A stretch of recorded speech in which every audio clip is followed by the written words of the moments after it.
So we can stand for the Pledge of Allegiance. I pledge allegiance to the flag of the United States of America and to the republic for which it stands, one nation, under God, indivisible, with liberty and justice for all. All right, this evening we have no presentations. We're going to move down to the consent agenda. Anyone have any questions for anyone on the consent agenda? Anything you want to bring up? Yep, so I wanted to bring up, I talked about this at our finance committee meeting this afternoon. The 20% aid withholding that was supposed to be withheld, we actually received $9,252,000 on February 16th, and then the 1920 goes into aid at 20% that was withheld. We received that on March 1st. And that was $31,560 that we received. And we are happy to see that those funds that were supposed to be withheld, that those were actually released.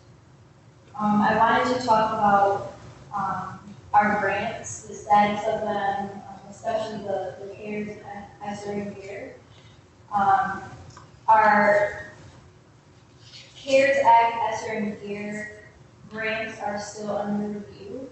Only about a third of the schools are actually seeing funding coming in. We expect that those grants will be approved shortly and that we will hopefully see some funds. So funds are flowing, the money is being distributed to one third of the schools. We're not the only school who is still under review. We have seen funds flowing for IDEA 619 and IDEA 611. And our Title IV grant, which is approved, I'm going to file an FS25 to request those funds to be released. Hopefully, we'll receive those funds when I file that. We did talk tonight about the budget development status.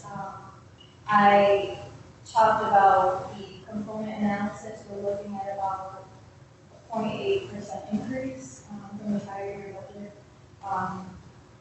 That is subject to change once we analyze it further.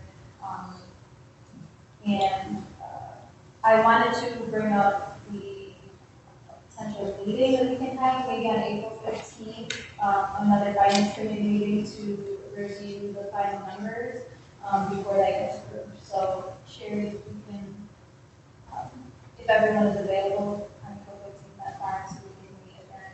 I know it wasn't scheduled for, I'd like to have another finance committee meeting. Does anyone have any questions on the treasurer's reports or the warrants? Well, that's all. Okay. Also, just to bring your attention, there's you have a handout in there about the annual meeting on May 26th.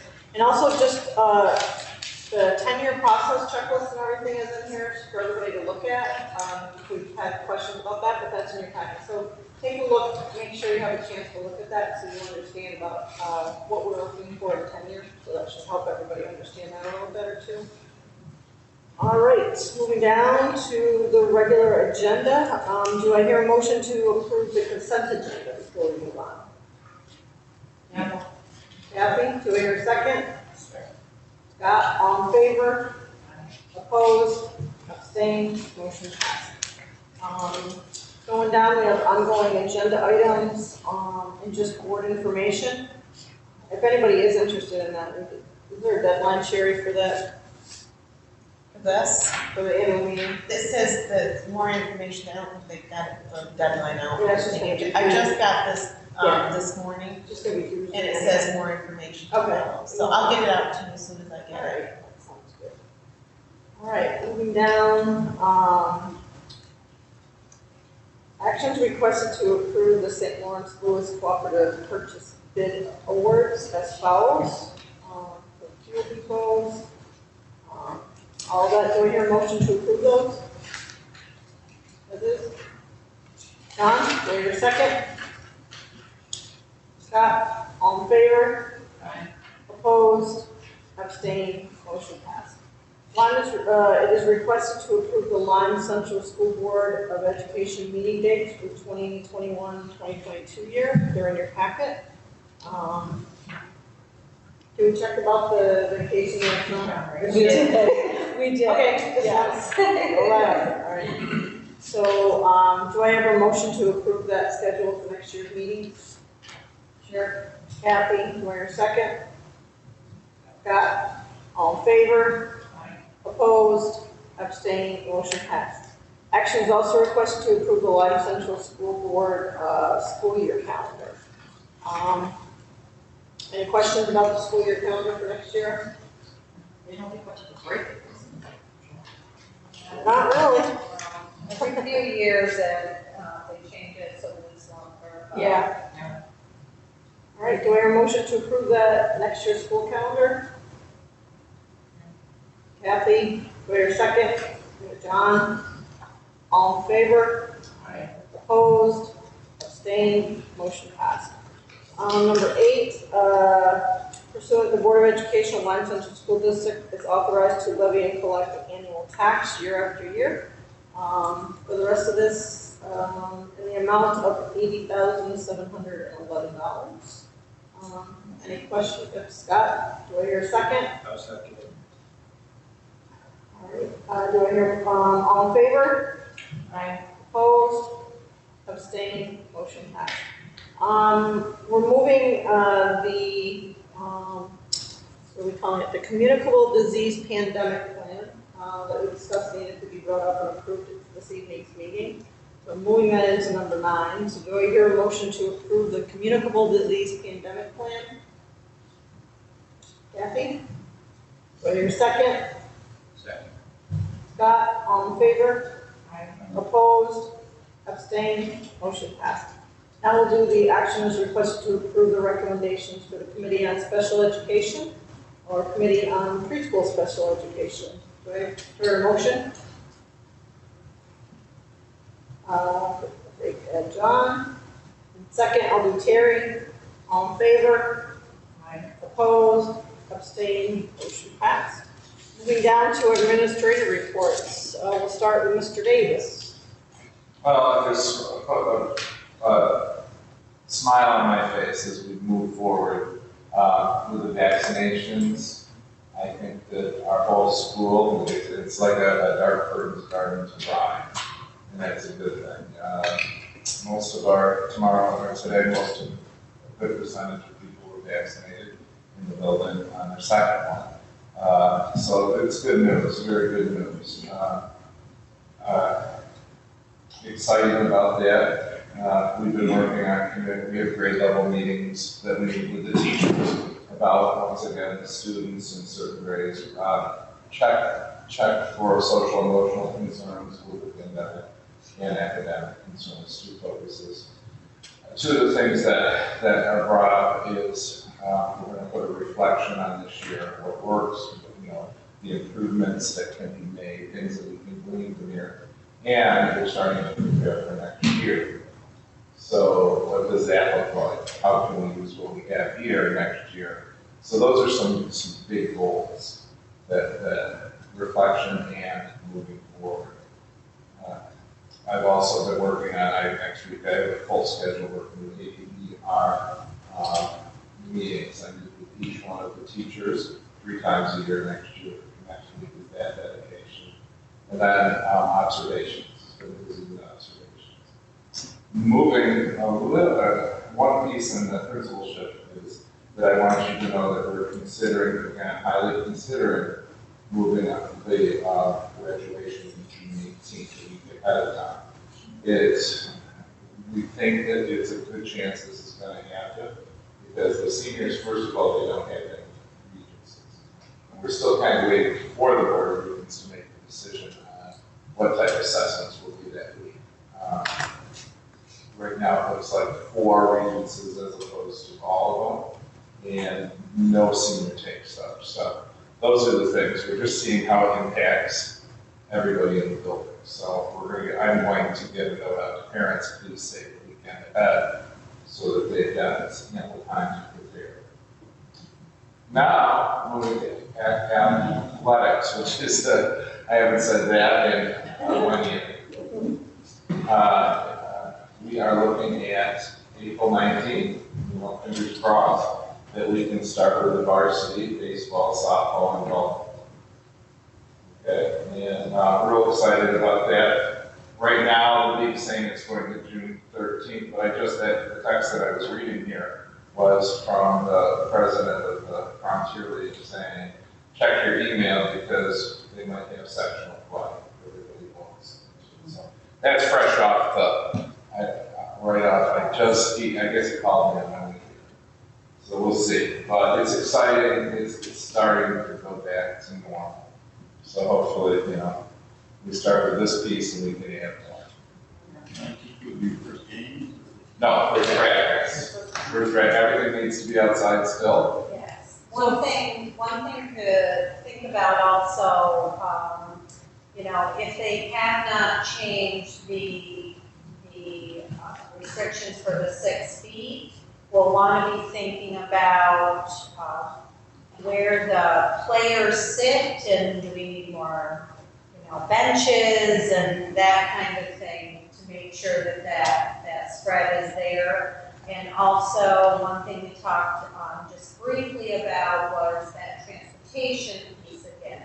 It may in fact, instead of taking one bus with the varsity players, we may need 2 buses and 2 drivers. And so that's really the primary reason we're looking at, because of those restrictions that still may be in place at that time. We want to make sure that we have the bus drivers. Sometimes it's difficult to find drivers anyway. We could potentially have 3 buses out for games, so we have to be careful. And the fact that our drivers are already driving 2 times in the day now, each day, to add additional runs at night, sometimes that's going to be challenging. And so games may not even be able to start until later, until those buses get back from that second round. So Aren't they limited hours too? they are, yeah. So all of that will have to be taken into account. And right now, I think that also with some of the other play, some schools are opting not to go out to county for play. So we're meeting on the 31st, the Frontier League is to hammer out some of these things. And also, exciting, we're scheduling for next winter's sports season. They usually go now.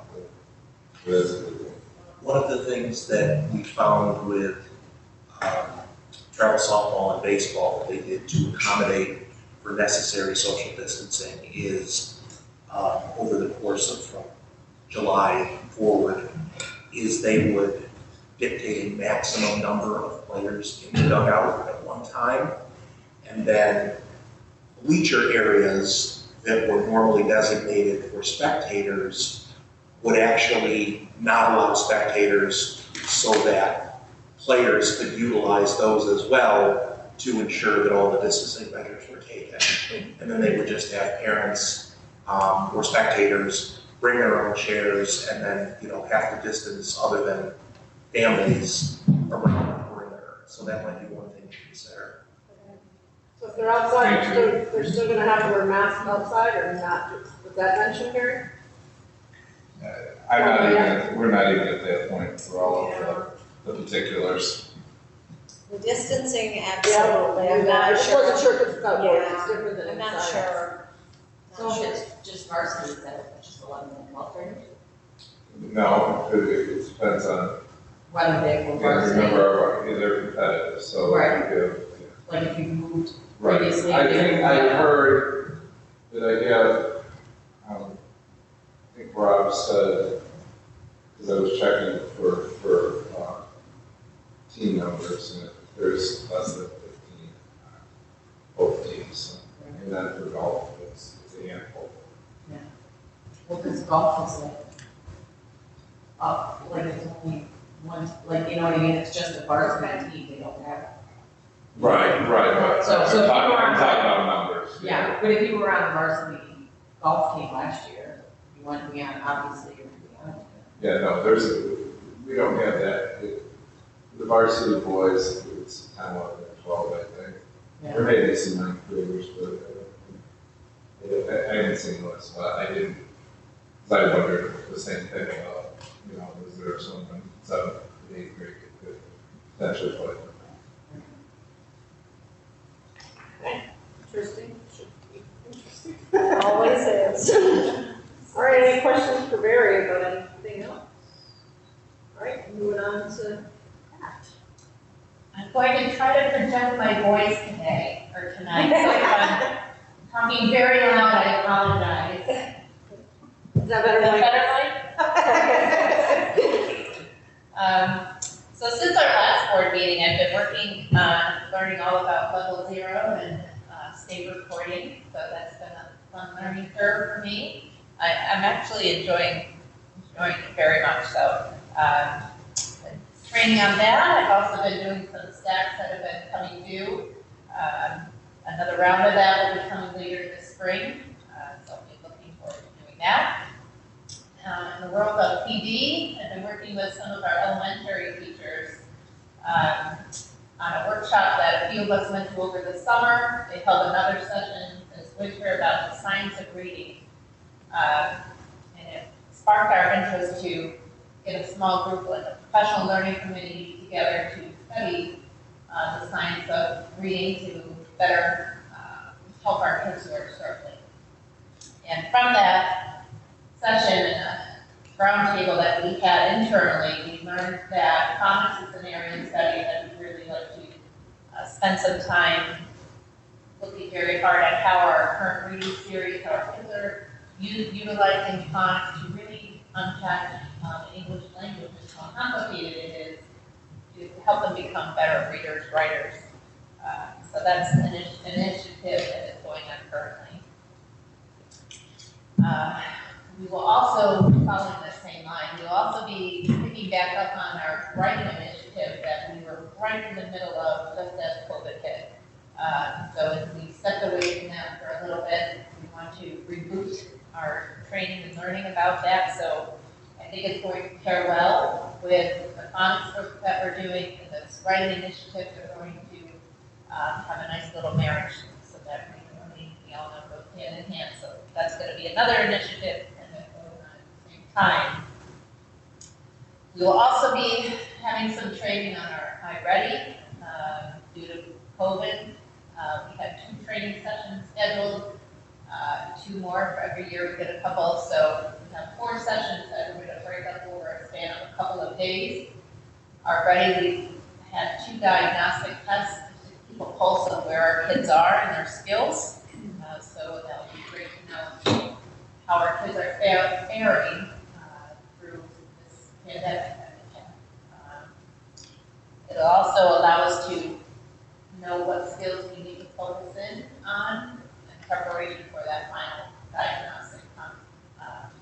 The iReady covers like everything. Reading, yep. Math and reading, primarily, yep. Our kindergarten screening team will be getting together very soon to sit down and talk about how we want that to look, how that could go. We're talking about having an open house night. I don't know if that's planning for it anyway, for our incoming pre-Kers and our incoming kindergartners. Now, knowing they haven't had any preschool, and our incoming kindergartners haven't had much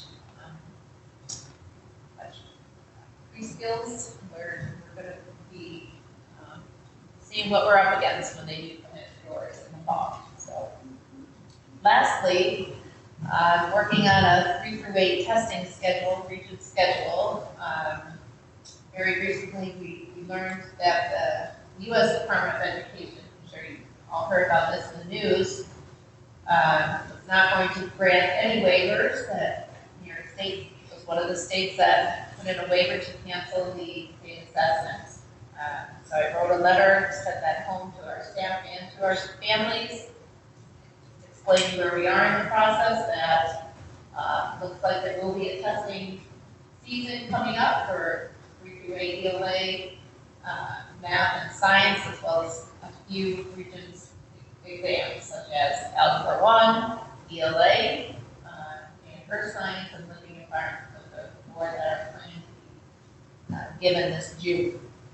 As soon as I sent that letter out, we, Mr. Morrison got word of a survey for all states, New York State being one of them, to tell how we assess, how we currently are assessing students in ELA, math, and science.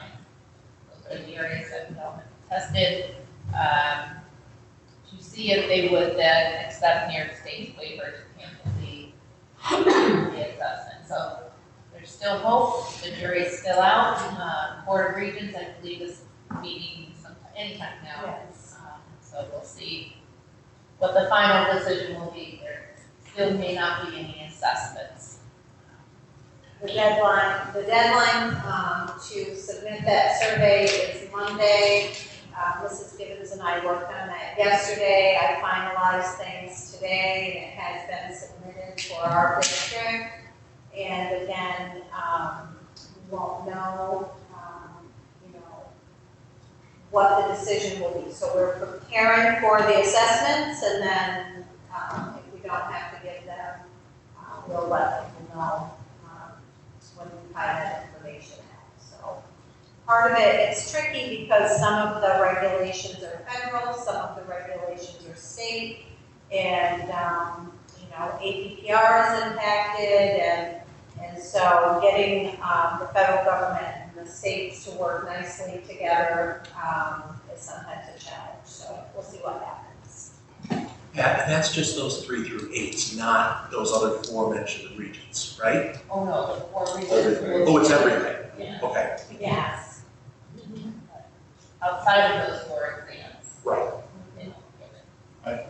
I understand, I think I understand the logic you made it. Do you agree with that logic, that we need to know where they stand? Why they're going forward with the assessments, or why go forward with it? That we know where, actually, You think it would be a valuable tool to know where they're I at? think that's why they're doing. that's why they're pushing it. Absolutely, I mean, we are proponents of state assessments, we always have been. I think the challenges during this time is the inconsistency. So currently, even if we give the state assessments, there really is no accountability for them. And what they are saying is that, parents are this year permitted to make the decision not to have their children take those assessments. So the legitimacy of the data that we will get out is probably not going to be great. So when there is a level playing field and all schools are in session in person, all are 5 days a week, everybody's meeting the same expectations, then you can look at that data and expect that the data has some validity. This year, I don't believe you will have that validity. They've already told us that any students that are full-time remote students are exempt from those assessments, and that it is up to parents whether or not the students who are in person take the test or not. So when we're comparing students, our students have been in school 5 days a week for the majority of the year, but not, our 9th to 12th graders, not for the time that they typically are in school. Other districts are in school 1 day a week or 2 days a week. I don't think the data will be legitimate. So the Well, I data, understand that, I understand to be compared with everybody else and stuff. I thought just on the individual's performance versus his past performance, you learn where that student's at. well, that's what we're talking about with the iReady within the building. You Yeah, know where they started, within the building, where they started and where they ended. So that gives the local snapshot, if you may, of what we do here. Or individual students. Right, but over, as compared to other school districts, there's nothing that we can do within here. And that's what, I believe that's what you get to That's what tell the state is state looking wanted. for. How are we assessing our students within the C growth? And that's what they had to handle. Actively Learn, iReady, Zern, they use a lot of different formal and informal assessment tools all the time, consistently, every grade level. So yes, there's, again, if we could, assessments are always important, assessing our students and their growth. It just depends on, the state assessments this year maybe would not provide us with as much information as they normally do.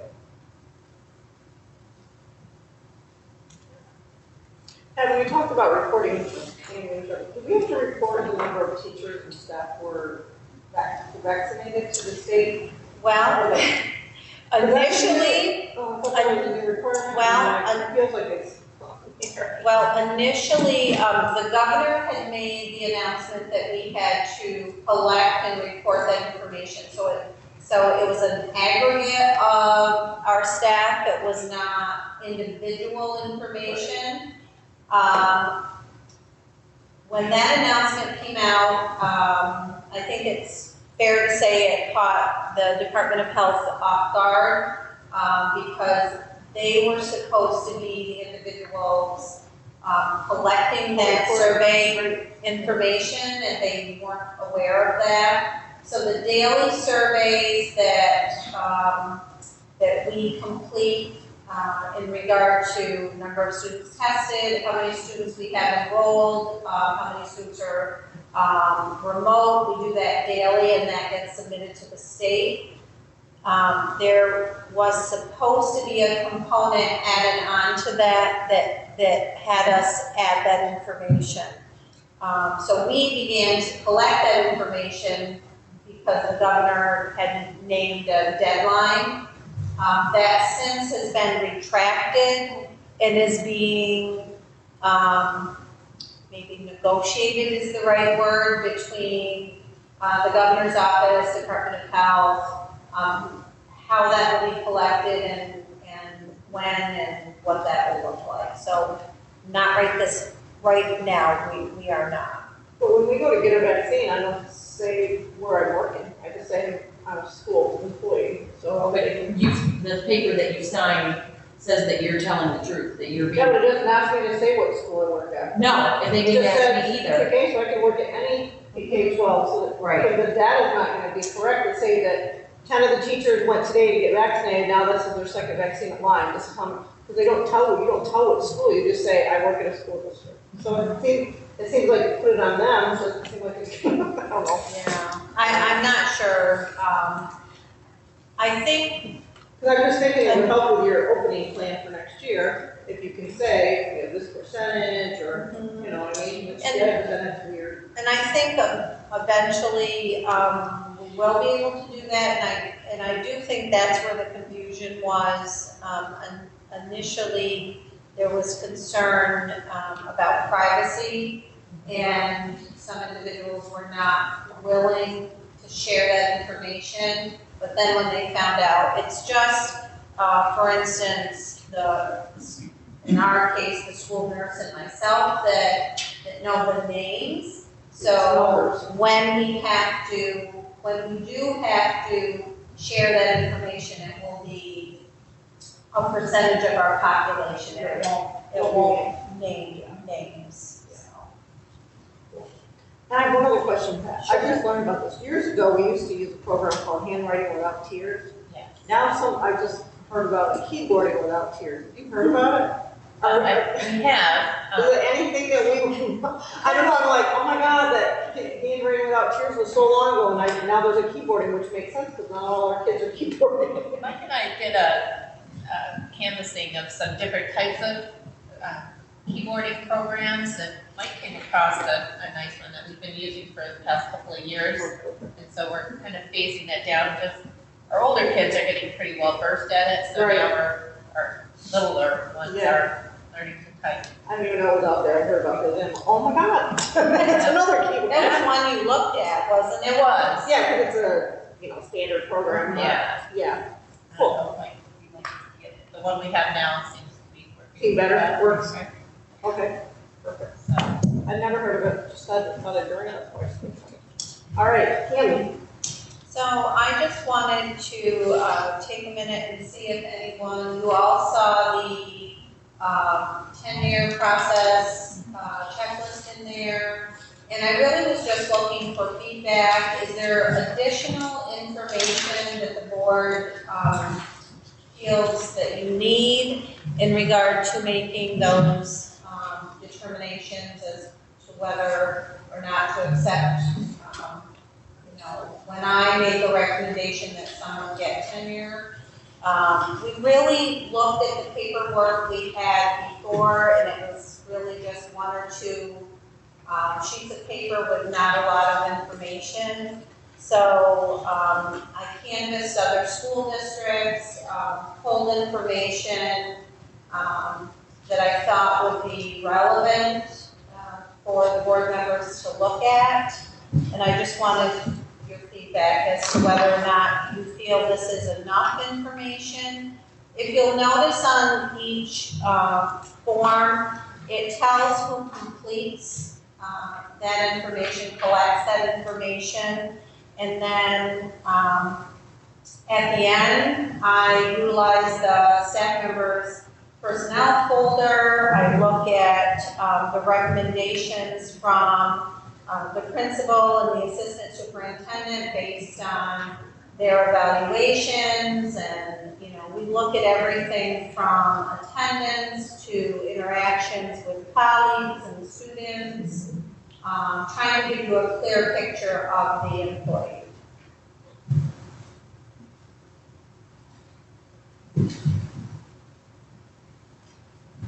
I just felt bad reading the student parent affiliation. It all seemed to be, it was all about complaints, like, you know what I mean? I know. It wasn't like, are they interacting, like, keeping the parents informed or connecting in any way, you know what I mean? Right.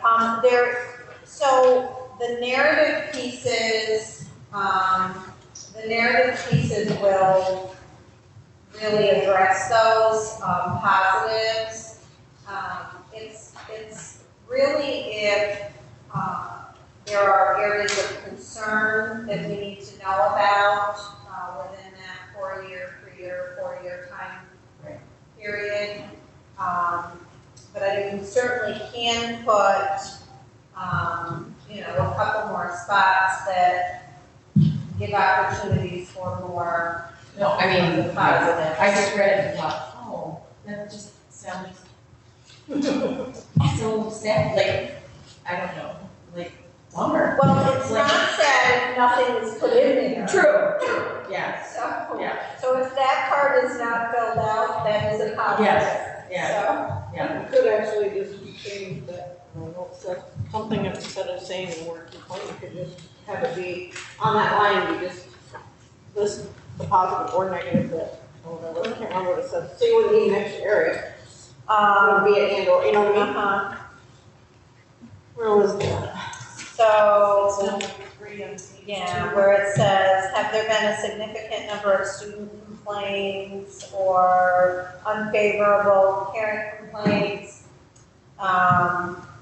So, I mean, we could even say, have there been a significant number of favorable or unfavorable? Yes. That way you can circle and, yes, we're hearing these It wonderful. just sounded so negative, I was just like, ooh, like, I don't know. Yeah, I like favorable or, Okay. that way, then you don't have to make it. Maybe because actually, you probably get parents that are just like, oh my God, my daughter had so-and-so this year and she was amazing. Or, you know what I mean? And I think something like that should also be noted. But that would probably be in their file or something. You know? It would, Good point. We will change that. anything else anybody saw on any of the 10-year packet? All right. Anything else? I don't think so, other than I just wanted to share, I have been in touch with the 2 playground vendors that I spoke with before the pandemic last year. They are updating their quotes, as we know, equipment costs, and I'm sure they've changed due to the pandemic, as everything else has. So we are doing a brief on Tuesday of next week. I'm meeting with the representative, virtual meeting from Architect, and then on Wednesday from the other vendor, his name is Kirk. And we're just going to do a virtual. We're going to go through some of the initial equipment that we looked at. Again, none of this is finalized, but when we meet in a committee, I just wanted to be able to have some ideas and samples, because the equipment books are so cumbersome. It's overwhelming, and I was afraid that, we would never get to make a decision. So I wanted to pare that down a little bit. And so we'll have those conversations, look at timelines. I just want to see, are they open to summer construction, or are they pushed out until fall? I know that both of their companies have been impacted by the pandemic as well, and shut down and hadn't been working as much. So I want to get some of that information, and as soon as I have that, I'll update the board, and then we'll start putting out feelers. I've already had a couple of teachers ask. This warm weather is really enticing everyone. So they've said, remember, I want to be on that committee. And we certainly want some community members as well. We might be able to even just do a virtual meeting pretty easily, or we can utilize this space and spread out a bit. But we'll get started on that hopefully very quickly. It feels like it was forever ago. We had these initial conversations about. I know. Actually, the one vendor that I spoke with, he said, I feel like, that it's been 10 years, not a year. And it really does. You're absolutely right. It feels like a different world, doesn't it? So we'll see. But maybe there has been some development in new equipment or something, and we'll get the latest and the greatest for our kids. So I'm hoping to do it this summer. yes, that would be awesome. That's my goal. All right, any other questions for Cammie? All right, moving down, any items for the April 15th meeting?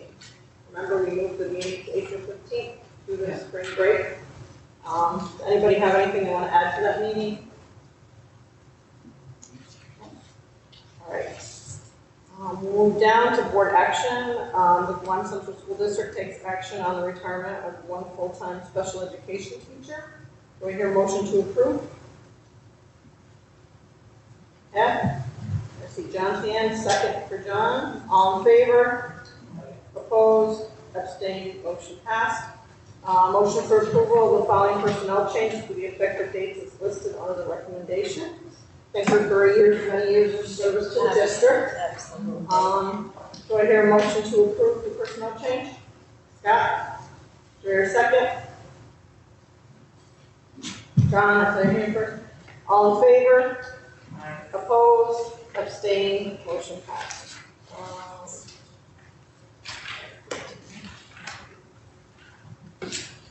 All right, there will be, it's going to be an executive? No. Oh, we're changing that. Yeah. There will be no executive session this evening. So we're going to move down. Anybody have anything else they'd like to bring forward before we move to adjourn? Right. Do I hear a motion to approve the adjournment of tonight's meeting? Scott, do I hear a second? Carrie, all in favor? Aye. Opposed? Abstained? Motion passed. Wow, 6:41. Thank you, everyone. Thank you. Enjoy this. Thank you. Bye, everyone. Bye.